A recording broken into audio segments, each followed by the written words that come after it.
कोई दुष्कर्म की घटना नहीं, कोई भी ऐसी घटना नहीं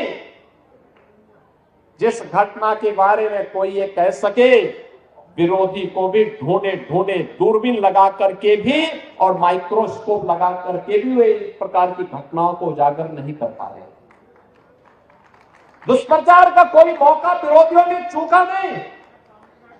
जिनको ये आस्था का महासभा समागम अच्छा नहीं लग रहा था, उन्होंने कोई मौका नहीं छोड़ा। मौनी अमावस्या के दिन 8 करोड़ श्रद्धालु यहां पर था। हमारी प्राथमिकता थी कि श्रद्धालु जनों को सुरक्षित स्नान करा करके उनके गंतव्य की ओर प्रस्थान करवाया जाए।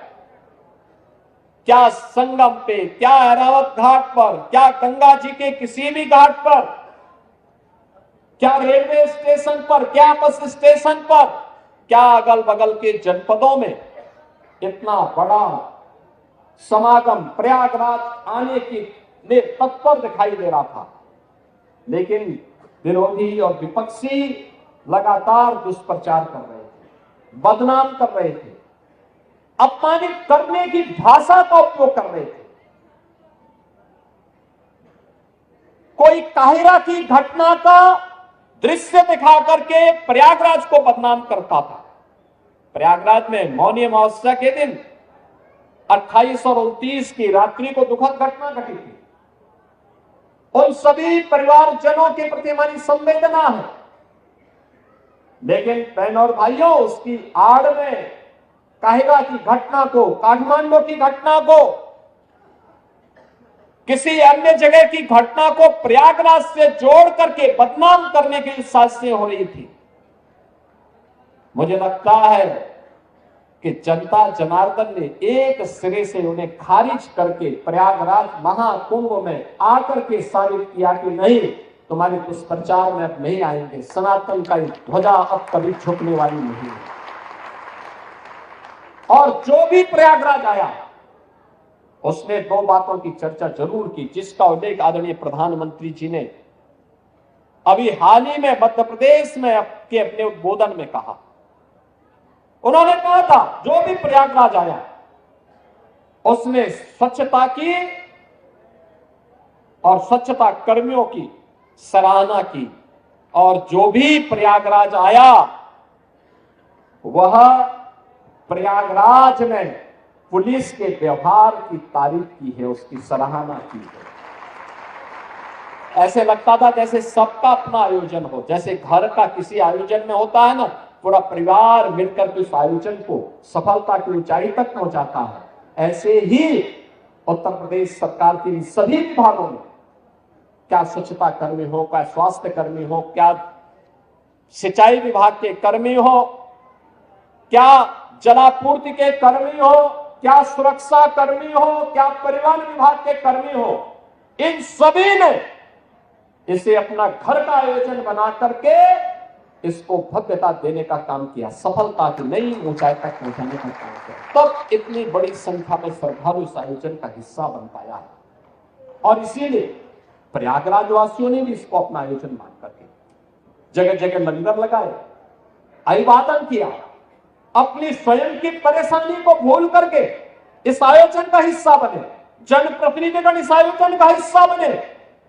और आज तक आर्थिकी का एक नया संदेश महाकुंभ प्रयागराज में दे दिया कि नहीं, आस्था है जिसके बारे में भगवान वेदव्यास ने 5000 साल पहले कहा था।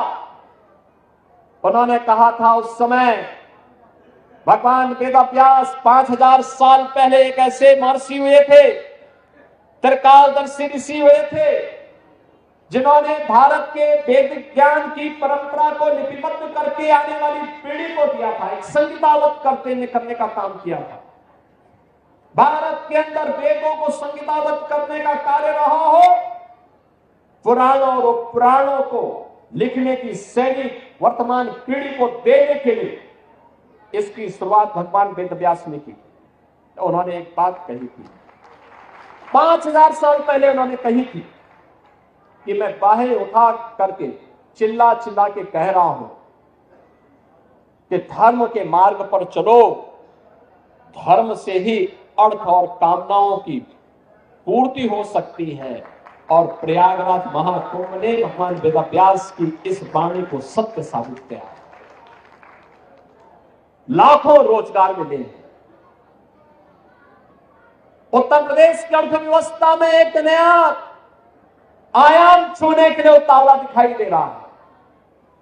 कौन नहीं आया? किसने नहीं किया? शिवालिक पार्क नगर निगम ने बनाया, जितना इन्वेस्ट किया था उससे कई गुना उसने मुनाफा कमा लिया। ऐसे ही अन्य तमाम स्थानों पर ये चीजें हमें देखने को मिली।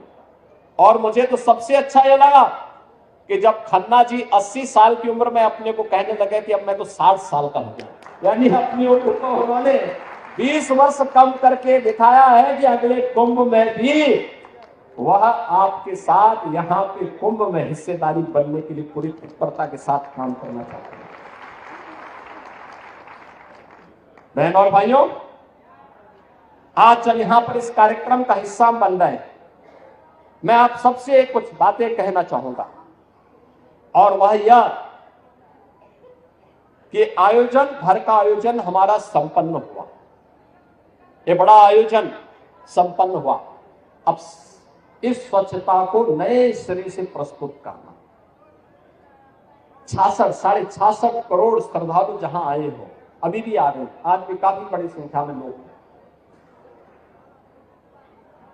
स्वच्छता का विशेष अभियान चलाना। और मैं कहूंगा आज हमने शुरुआत की है, और मैं चाहूंगा सभी माननीय जनप्रतिनिधिगण, प्रशासनिक अधिकारीगण, मेला प्राधिकरण, पुलिस अधिकारीगण, सभी लोग इस अभियान के साथ जुटे। एक एक चीज को साफ करना, मां गंगा के प्रति हमारी कृतज्ञता ज्ञापित होनी चाहिए। अविरल निर्मल गंगा बनाने के लिए सिंचाई विभाग ने जो कार्य किए, उस कार्यक्रम को अब नए सिरे से आगे बढ़ाने की आवश्यकता है। हमारी भी कोई जिम्मेदारी है।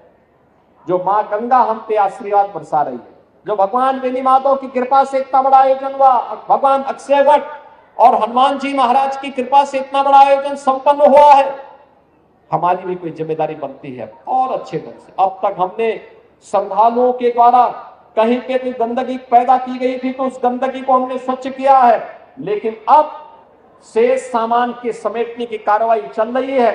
कोई कपड़ा होगा, कोई फूल होगा, कोई नारियल पड़ा होगा, कहीं पे जूते चप्पल पड़े होंगे, कहीं पे कुछ पड़ा होगा, कहीं पे कुछ अन्य घास फूस पड़ी होगी, कहीं पे तमाम अन्य मटेरियल, जब पंडाल हटेंगे ये सब पड़ा होगा, इसको भी हटाने के कार्यक्रम के साथ जुड़ना पड़ेगा। और अगला 15 दिन इस अभियान के साथ जुटना पड़ेगा, प्राण प्रण से जुटना पड़ेगा और सभी को जुटना पड़ेगा।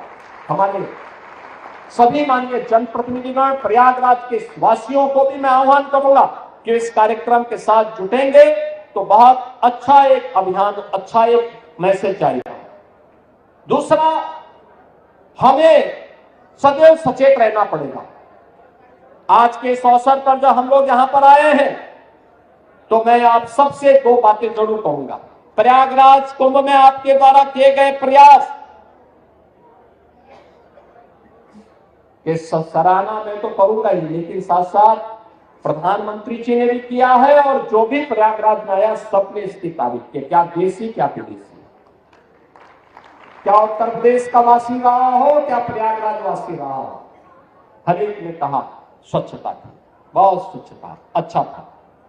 मैं देखता था क्योंकि प्रयागराज के सभी जो 2700 सीसीटीवी कैमरे हमने मेले के अंदर और मेले की व्यवस्था की मॉनिटरिंग के लिए लगाए थे।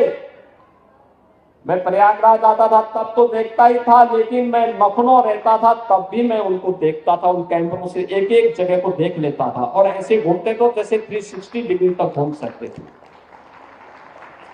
कुछ भी, सब कुछ दिखाई देता था, कहां पे कितने लोग हैं, कहां पर कितनी स्वच्छता है, कहां पर क्या है, और वह सब देखता था। मैं देखता था रात्रि में भी 12 बजे, सुबह 4 बजे भी स्वच्छता कर्मी लगातार इस कार्यक्रम के साथ जुड़ते थे। अभिनंदनीय है, आपका कार्य सचमुच अभिनंदनीय है। और इसलिए हमने कहा कि आज का भोज तो प्रारंभ हम स्वच्छता कर्मियों के साथ से शुरू करेंगे।